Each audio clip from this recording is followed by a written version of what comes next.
as well on their hands. All right, now they also have the advantage of having range, so there's a lot more possibility for them to get the pickoffs, but they are going up against a Franco, and if anything stands out from Vin, I think it's his ability to get really valuable pickoffs.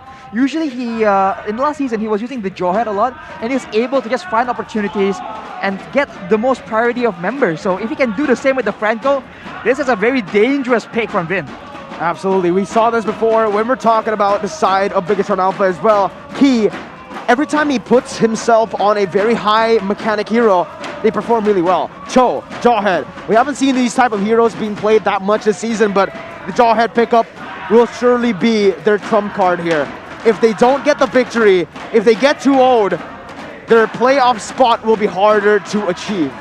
100%. So much pressure on the side of RRQ HOSHI as well as Bigetron Alpha in this upcoming match. And so the last pick was the Brody, right? For Bigetron? And for RRQ HOSHI? It did sound like a Brody, and yeah, it is a Brody for RRQ. The only hero left, aside from Clint, but going up against that dive composition, you really do want to go for the Brody. And ladies and gentlemen, it's time for the game. We're going to dive straight into the land of Dawn as Bigetron Alpha will try to equalize here in game number 2.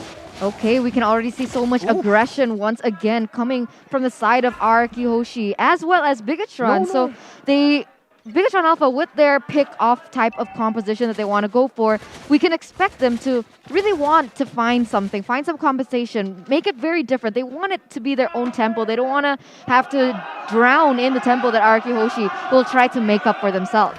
And now with he actually being on that jawhead, he is a lot more aggressive and a lot more dominant. So unless Vin lands a very solid hook, right, the early game presence will be favoring the side of Bigetron Alpha, especially because their jungle is also a Paquito. So the Yves as well can help with that pick-off potential. If they can execute the play well enough, we'll have to see. They have a chance of winning this. Oh man, Skylar again in lane. He's such a menace. Look what he's doing to the wave. He's actually freezing it really, really well, putting it in a bad situation for Matt. Forced to back away because Franco has made his way up top. He is going to miss that minion, the cannon minion. And that's a gold lead already for Skylar up top. Yeah, we can already see huge macro knowledge coming in from the members of RRQ HOSHI, and we're going to have to see if Bigetron Alpha they have what it takes, because as of right now, we can see already a big setup here from the side of RRQ. Keep flickering forward. Iron Hook will bring him back, and that's first blood for RRQ with a shadow kill as well. RRQ 400 gold ahead already in the first minute of the game. And it's crazy to see because they're not playing as aggressive per se. They're really just waiting for Bigetron Alpha, to make the mistakes, to walk in positions and be out of place, and that's where RRQ HOSHI is trying to find something, but what's going to happen here? Ooh. He missed the knockout strike twice there on to Vin, and that's not going to be a pick for the side of Bigetron Alpha right now. BTR, they do have more pressure, Arashi, but it seems like RRQ, they're more calm. It comes back to the mentality. They just seem to have a lot more experience, and hiding in the bush, reading where the rotations are going to be, and then getting a pick off. That is what RRQ likes to do. Iron Hook once again connecting onto the jungler. R7 looking to re-engage all the way onto Repo right now. He actually switches targets and zones Renbo away. Now with 1 for 0, that is Max taken down. No retribution for the side of Bigetron Alpha. Key looking for the opening right now in this team fight, but it seems like RRQ, they're playing this very solid. That's going to be the stun coming in. Repo jumping forward, but it's going to be the Iron Hook connecting once again. Real world mobilization and Feather Airstrike going at it, both of them, but it is going to be the Turtle slain by the side of Albert. He jumps over the quad shadow, back again, and that's a kill. Repo goes over the way of the dragon, but it's not going to be onto Albert. It is on to Vin. A 3-0 lead in 3 minutes. Whew. In the early stage of the game, the Yves just doesn't do as much damage as the Farsa. So right there, it was a full channeled robot manipulation, but the damage just wasn't enough yet because of the beefier members on the side of RRQ HOSHI. It's huge. This is huge, guys, for the side of RRQ HOSHI. I mean, already sitting at a 1,500 gold lead. We can see already so much initiation once again. Oh man, Bigetron Alpha gets a pick. Very good pick onto Vin. That's exactly what he wanted to do if you're BTR, but they need to keep on getting this. They need to equalize the goal and look for an objective, look for a snowball in the early game, because it's exactly the same. The difference is Matt will have a little bit more damage in the late game, but look at the dive composition from RRQ. It's going to be tough in that late game. The problem is, even if they want to go for that, Key is just so annoying opening up the map, being in places where they're not expecting it, and being able to kind of like withstand what Bigetron Alpha wants to do, as well as put a really good read onto it, like what he's doing right now. Oof. Yep, this is so difficult because the pick of potential. Vin, very serious. You can tell that Bigetron Alpha is so aware of that hook right now. That is pressuring them a lot and making them play in a lot more passive of a fashion. When they're supposed to be the aggressors here. They have the Jawhead, they have the Paquito, and those two heroes haven't got a kill amongst them yet. You know, Key and Max still standing at 0 kills.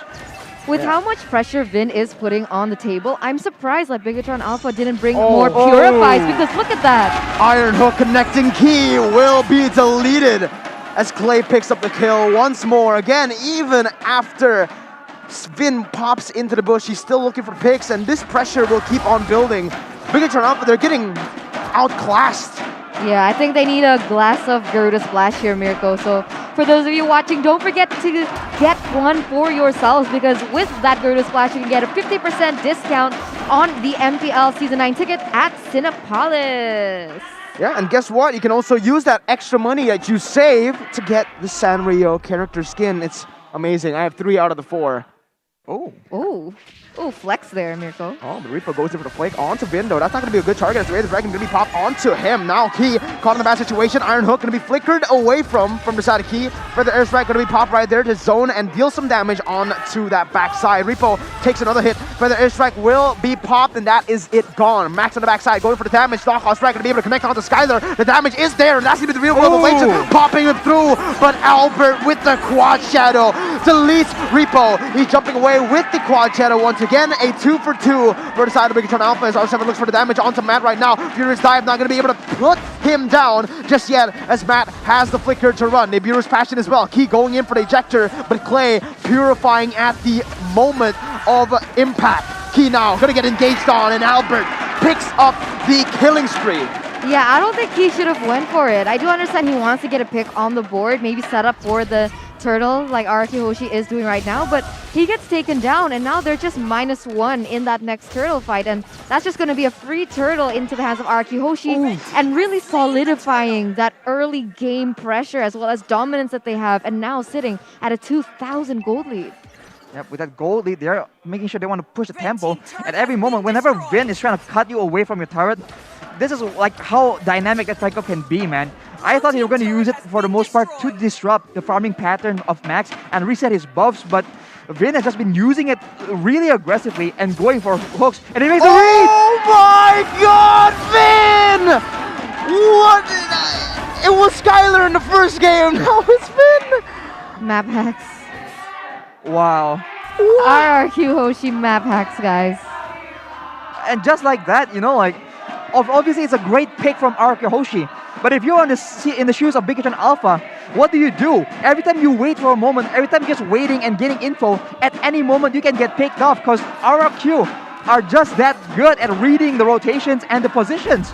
So nowhere is safe essentially for them.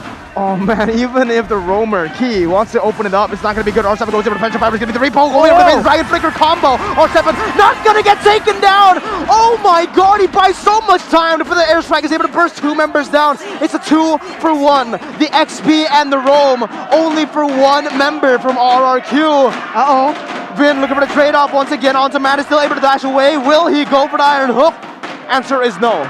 But he uses sticker as the cherry on top of this taunting thing that RRQ Hoshi is trying to put on. And with that, they're able to get objectives on the board. So even though they do have a killing lead, they are able to translate that into objectives. And that's one of the main problems that we see from RRQ Hoshi. But in this game, they are still able to translate that. And this is looking wholly one-sided once again for the side of RRQ Hoshi, as we're going to take a look at the player's goal here by Living by Mandiri. And it seems like Albert is on top, but Matt not far behind. So I do understand RRQ Hoshi is leading, but they do still have to respect the possible and the potential damage coming out from that Beatrix. Absolutely, but right now, with the Lightning Transient completed for Clay, there's a lot more pickup potential on their hands. Yeah, Reaper goes different way. The Dragon Flicker combo going to be able to get Vin down, but R7 looking for the re-engage now with the Black Dragon form pop. RRQ not going to take this fight because they just lost one. It is not a favorable trade for them. Resetting, immediately going back for the setup. Clay dealing some damage onto Key, but they need to be careful. Bigetron Alpha, they can pull the trigger and look for another fight. It is a 4v5. Bigetron, they want to be proactive. They want to start this Lord, but is it a good decision? That's definitely the question here, because if they do, they have the chance of actually losing it to their opponents. So it all comes back to the setup. I think RRQ HOSHI, they really want to find a pick-off before they go for it. Whoa! Because like that. Vin gets an Iron Hook once again. Key goes in, but it is inevitable. The Shadow Kill takes him down. Max has nowhere to go. Vin pops to conceal. He goes for the Iron Hook. Doesn't connect, but a 2-4-0 on the back of the Iron Hook from Vin. Wow. Every skill shot ability that you put onto RRQ, they just deliver. That is insane. And I was going to bring up the fact that they're not managing the waves nearly as well, but when they play the micro game this well, it almost gets compensated just as good. Lord being taken by RRQ right now, and here's the scary part of this, the scary thing about this game for Bigetron is that they have 5 kills, but they're all on Rainbow. And RRQ's composition is very well equipped to deal with that deep in the back line. So if they zone on Rainbow for the next fight, this is essentially a 0-12 fight for the side of RRQ. Oh my god, look at that fun fact by Grab. In 2019, Vin was actually one of the top Supreme Francos in the world. Well, that explains it. That explains Well, if you it. watch his Nemo TV streams, he has been on point, and again, he's just opening up the map just by walking to the bushes. Everyone is forced to back up because of how on point he has been here. He's gonna go for another Iron Hook. No, he just stands there. Oh my god, he almost just predicts the movement from Key. But Key now looking for the ejector, unstoppable force onto Vin, but he's gonna get suppressed. What are these engages by BTR? A killing spree for Clay. It's horrible. They're horrible. getting desperate. And it's not a good look. It's definitely not a good look. They're getting picked off one by one, and that's exactly what RRQ HOSHI is hoping for. They're waiting for Bigetron Alpha to make a play. They're waiting because they do have the CC to counteract the movements coming in from Bigetron Alpha. I think they're just getting frustrated at getting engaged on. Whenever they see that Vin has used the Iron Hook, they know that is down. They know the pickup potential is lower for RRQ HOSHI. They want to capitalize.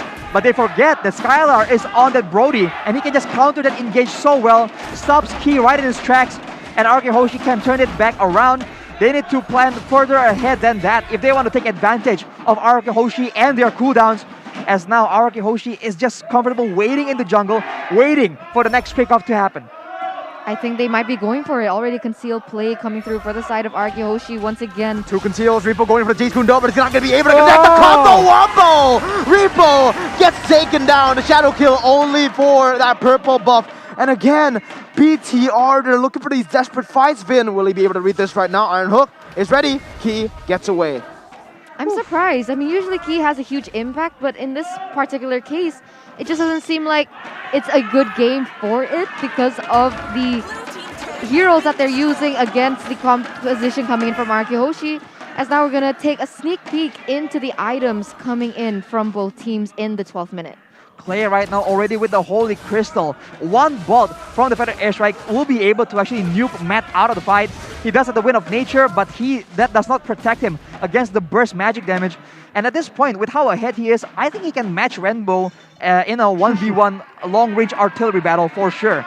Albert as well, already working on the final item of the game at 12 to 13 minutes right now.